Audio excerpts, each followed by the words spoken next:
ইংরেজি নতুন বছর উদযাপন উপলক্ষে আতশবাজি ও পটকা ফুটানো নিষিদ্ধ করেছিল সরকার। তবে সেই নিষেধাজ্ঞা অমান্য করে শহরের বিভিন্ন এলাকায় চলছে পটকা ফুটানোর উৎসব। মঙ্গলবার বিকেল থেকে পাড়া মহল্লায়, সড়কে এবং বাড়ির ছাদে আতশবাজি ও পটকা ফুটানো শুরু করে কিশোর ও তরুণরা।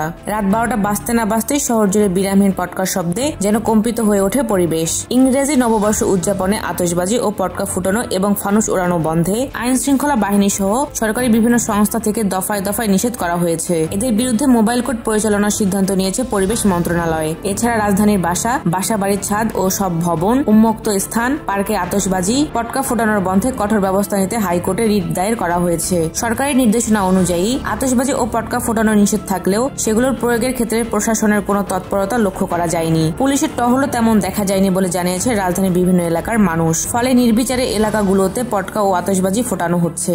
এদিকে সাধারণ মানুষ এই অতিরিক্ত শব্দের কারণে বিরক্তি প্রকাশ করেছেন। বিশেষ করে শিশু, বয়স্ক এবং অসুস্থ ব্যক্তিরা এতে ভোগান্তির শিকার হচ্ছেন। কেউ কেউ সামাজিক যোগাযোগ মাধ্যমে এ নিয়ে ক্ষোভ প্রকাশ করেছেন এবং আইন শৃঙ্খলা বাহিনীর কার্যক্রম নিয়ে প্রশ্ন তুলেছেন। পুরান ঢাকা হাজিরাবাগের বাসিন্দা আব্দুল্লাহ বাঁধন বলেন, রাত 12টা বাজার আগে অগণিত আতশবাজি ও শখানেক পটকার আওয়াজ পেয়েছি।